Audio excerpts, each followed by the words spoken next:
Cosmological argument. Imagine the universe is like a row of dominoes, lined up and ready for action. When you see them toppling, someone gives the first nudge. The cosmological argument is like saying the universe needed its own grand domino pusher to get the whole thing started. This idea argues that God must exist because the universe does. Everything in the universe relies on something else to exist. The computer screen you're watching this video on exists because an assembly machine created it. Meanwhile, engineers created those machines, and those engineers exist because their mothers gave birth to them. Nothing pops into existence like magic. If you keep tracing this chain of causes backward, there has to be a starting point. The cosmological argument says this starting point is God, who doesn't rely on anyone or anything else to exist. There are different versions of this argument. The most famous one is St. Thomas Aquinas' unmoved mover theory. According to him, there is a necessary being that exists because the universe needs that being to exist. Think of him as the universe's ultimate independent contractor. God is this being, and he exists because he must, not because someone or something created him. But not everyone buys into this idea. Critics argue that the first being doesn't have to be God, and if everything has a cause, then God must also have a cause. However, supporters of this argument believe that God doesn't need a cause because he's the VIP of existence. He just exists with no assembly required. Teleological argument, design argument. When you pop the hood of your car, you see a lot of spinning gears, blinking lights, and parts all working in harmony, as if it's a mechanical orchestra playing Beethoven's Fifth. You'd probably think someone smart put it together, and that this wasn't some mere accident. The teleological argument says the universe is like that car. It's so intricate and perfectly tuned that someone must have designed it, and that someone is God. It's the same thing with nature, which is like a huge talent show. Birds flap their wings, fish use gills, and humans write books and solve puzzles. Nothing about that seems like a random act of chaos. There's also the Earth, which exists in the right spot to make this all happen. The teleological argument says this isn't a coincidence. But there are some people who argue that evolution and natural selection are like Mother Nature's DIY kit, allowing things to change and evolve based on survival needs. There are also people who wonder who came up with God if he's so perfect, but defenders of the argument say God is the exception, the mastermind who exists outside the rules of time and nature, like an artist who doesn't need to be painted. Whether you're team design or team accident, the teleological argument explains why the universe looks so organized. It's like saying every clock has a clockmaker, so the universe can't just be a random dice roll. Moral argument. Let's say you're playing a right and wrong game, like deciding if it's okay to cheat on an exam. Most people agree on basic rules, like not stealing or treating others fairly. The moral argument claims this built-in sense of fairness points to something bigger, a universal being calling all the shots. The argument says that human morality always points to a true north, like a compass. No matter where you wander, it still points north, just like how morality never changes. Things like kindness and honesty feel universally right, just like how north will always be north. The moral argument says this moral compass can't be something humans make up, since we often argue like cats and dogs about right and wrong. Instead, it points to a higher source, God. If morality were just a human invention, it would be like fashion trends, in the sense that it's here today but gone tomorrow. However, even when societies change, some things, like slavery and murder, feel deeply wrong across all times and cultures. The argument says this unshakable sense of right and wrong can't be explained by human opinions alone. For moral rules to exist, there has to be a rule maker. The moral argument says this rule maker isn't just another player in the game, but the ultimate referee. This referee, beyond time and human squabbles, sets the standards for good and bad. Critics think morality might be a survival hack, like humans learning to share snacks to stay alive. Supporters counter that this explains how we learn morality, but not why it exists in the first place. Ultimately, the moral argument points to God as the ultimate explanation for why we feel some things are always right or wrong, no matter what. Without God, it's like having rules for a game, but no one to set them in the first place. Ontological argument. Picture the most perfect thing you can think of. Maybe it's the ultimate superhero, a combo of Superman, Batman, and every Avenger rolled into one. Now give this superhero every power imaginable, including the power to actually exist. The ontological argument is a bit like that, but instead of capes and crime fighting, it's talking about God. It kicks off with the definition of God, a being so perfect it makes perfection look lazy. No flaws, no limits, just absolute greatness. If something is truly perfect, it doesn't lack anything, including existing. Fans of this idea say the moment you can think of a perfect being, it has to exist. Otherwise, what you're imagining everything isn't perfect because it's missing the secret sauce, existence. By this logic, God has to exist because a God who doesn't exist can't be called a real God. However, critics say this sounds like a fancy word game meant to confuse people and force them to agree to this definition of God. Just because you can dream up something doesn't mean it leaps into reality. Thinking about the most mouth-watering pizza doesn't make it pop out of the oven. Supporters respond by saying God isn't just any idea. The very definition of God is tied up with existing. So leaving that out is like making a pizza without dough. And you can't make pizza without dough, just like God can't God without existence. Fine-tuning argument. Let's say you're playing with a giant cosmic mixing board, the kind a DJ of the universe might use. Each knob controls something crucial, like gravity, or how atoms play nice together. Twist one knob even a little, and suddenly the beat of the universe is off. Stars stop forming, planets unravel, and life becomes impossible. The fine-tuning argument says it feels like someone carefully tuned those knobs to make the whole thing work. The universe is a masterpiece of just right settings. Gravity isn't so strong that it crushes everything, and it's not so chill that everything drifts apart, like leaves in the wind. The odds of these settings being perfect by sheer chance are so small it's like flipping heads on a coin a trillion times in a row. Fans of this idea say it's hard to imagine such cosmic precision being a lucky dice roll. If luck didn't do it, then something else did. Some people say the universe is the way it is because it had to be, like a jigsaw puzzle where the pieces only fit together one way. Another theory is the multiverse, where endless universes have various settings and we just hit the cosmic jackpot. But critics argue that's like explaining a winning lottery ticket by saying there's an infinite stack of losing ones. It sounds clever, but it doesn't solve the mystery. But the fine-tuning argument suggests design is the best explanation. Just like a perfectly ticking watch needs a watchmaker, a finely tuned universe might need a designer. Supporters believe this designer is God, who set the cosmic dials just so. It's like the universe wasn't just built to function, but tailored to feel like home, as if someone cared about making it cozy. Argument from the origin of life. Go to a lab with all the ingredients needed for life: water, chemicals, and energy. Mix them, heat them, zap them with electricity, and wait, nothing happens. No cells, no DNA, no tiny spark of life. That's the puzzle of the origin of life. Life is ridiculously complex, even at its simplest. A single cell is like a factory with workers, blueprints, power lines, and waste management all working together perfectly. The argument from the origin of life says it's hard to imagine such complexity from random blind processes. Here's why it's tricky. To build life, you need proteins made from amino acids, arranged in a super specific order, like letters in a sentence. But these aren't just any sentences. They're the kind of sentences where one typo crashes the entire meaning. The chances of randomly getting even one useful protein are astronomically low, like finding a single grain of sand painted gold on an endless beach. And that's just one protein. Life needs thousands. Some say maybe it was dumb luck. Picture chemicals at a party bumping into each other until, by some miracle, they form something alive. Others think there's some mysterious law of nature, like a cosmic recipe book. Still, no one has found a rule that says how lifeless stuff can start breathing. Then there's the idea that life came from outer space, hitching a ride on a comet like a cosmic road trip. But that's just sweeping the mystery under the galactic rug. The argument from the origin of life suggests it all points to design. Just like you can't have a computer program without a coder, life's mind-boggling machinery might need a designer. Supporters think this designer is God, setting the gears in motion with purpose. It's not just about life being alive, it's about how everything clicks together like a puzzle, where every piece fits so perfectly, you wonder if someone planned it all from the start. Anthropic principle. Let's say you're playing a computer game where you can create a whole world, and you notice something odd. Every setting, like gravity, the strength of tiny atoms, or the speed of light, is tuned perfectly. If you change even one setting, everything falls apart. Planets might crash, stars might not shine, and life wouldn't even exist. This is what the anthropic principle talks about. It's the idea that the universe seems perfectly designed to allow life, especially human life. Here's the main idea. We can think about the universe only because it lets us exist. If the settings were wrong, we wouldn't be here to wonder about them.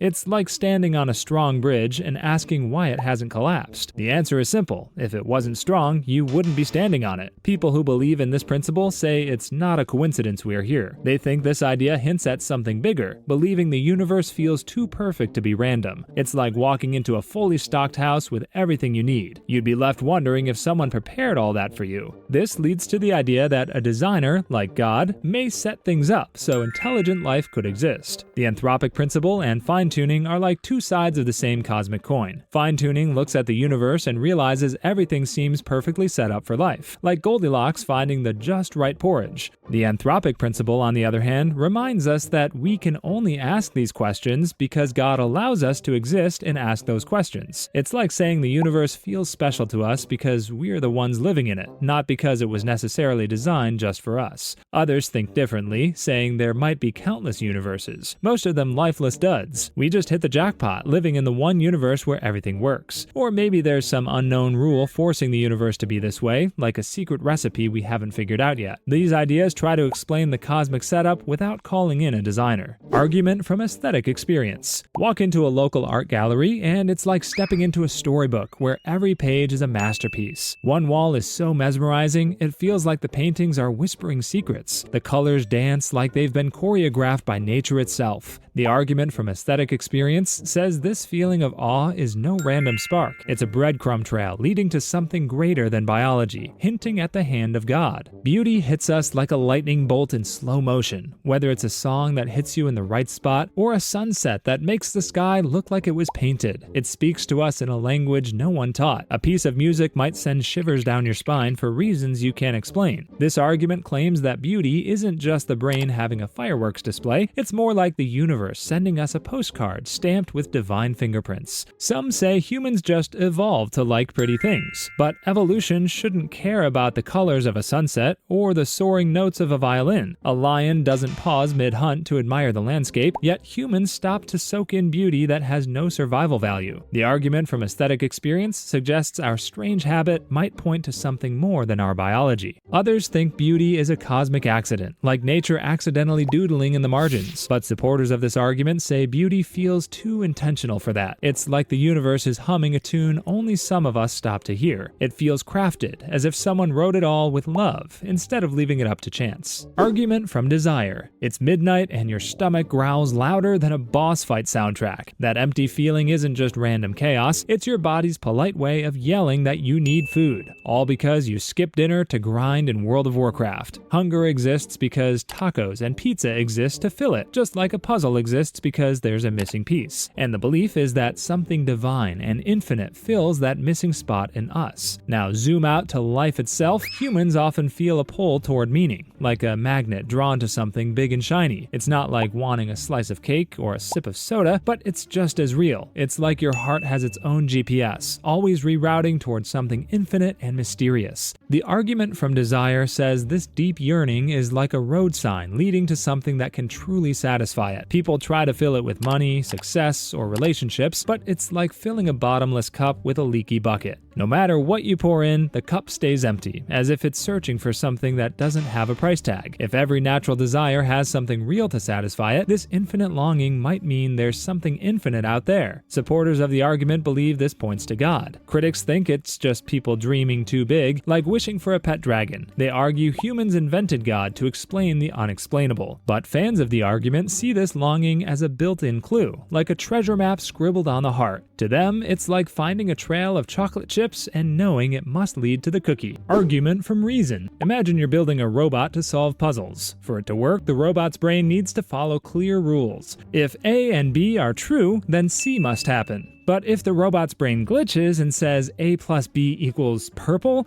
it won't solve anything. It won't get anything done. It'll just sit there sparking and making weird noises. Now think about your own brain. When you solve problems, you rely on logic, like using a recipe to bake a cake. The argument from reason says this trust in logic only makes sense if our brains were baked in an oven that values truth and logic too. Otherwise, our mental cake might collapse into goo. That means there must be a logical being responsible for creating this organized logic in your brain. If your brain was just made by random forces, like atoms playing bumper cars with no direction, it shouldn't spit out logical thoughts. Evolution might explain how you survive, like a squirrel gathering nuts, but surviving doesn't mean your thoughts are logical. It just means they're good enough to keep you from falling out of a tree. If evolution through survival and logic walk hand in hand, then squirrels would be solving algebra as well. But if a rational mind designed the universe, it makes sense that your brain works logically too. It's like seeing a car zooming down the street and knowing it wasn't accidentally built by monkeys throwing wrenches. Your ability to think isn't some cosmic oops, but is part of a world built with order, not chaos. Some people say this doesn't prove a designer exists. Maybe logic is just baked into the universe, like gravity. But the argument from reason pokes at that idea, wondering why the universe follows logic at all. It's like finding a library full of perfectly written books. You could argue they just appeared, but it's far less of a head-scratcher to think someone wrote them. Supporters of this idea believe the author is God, creating a world where logic is more than luck and brains are built to think straight. Argument from irreducible complexity. Okay, imagine a mousetrap. It's like a little team where every part, like the base, spring, and bar, has to do its job. If one part is missing, the whole thing just doesn't work. It's like the world's tiniest team-building exercise. That's the idea behind irreducible complexity. It's the thought that some things in nature are so perfectly made that every single piece is needed for them to work, as if someone was there to ensure these pieces had to be where they needed to be. Now think about a super tiny motor inside some bacteria called the flagellum. It's like a tiny boat engine with a rotor, propeller, and other parts. If even one piece is missing, it won't work at all, like trying to drive a car without wheels. Evolution usually works by making small changes over time, like building a Lego tower brick by brick. But irreducible complexity says you can't do that with these systems because they wouldn't work until everything is in place. That means there must be a higher being who made sure everything was in place in these systems. Some people think this proves there's a designer, like God, who made all the pieces fit perfectly from the start. Others think nature is more like a clever inventor, reusing parts in creative ways to make new things. But to believers in irreducible complexity, nature figuring this out on its own feels as crazy as a tornado whipping through a junkyard and magically building a bike. In the end, it's like a jigsaw puzzle where every piece is so perfect that it looks like someone carefully planned it. Believers say that's proof of a designer, while others think it's just how amazing nature can be.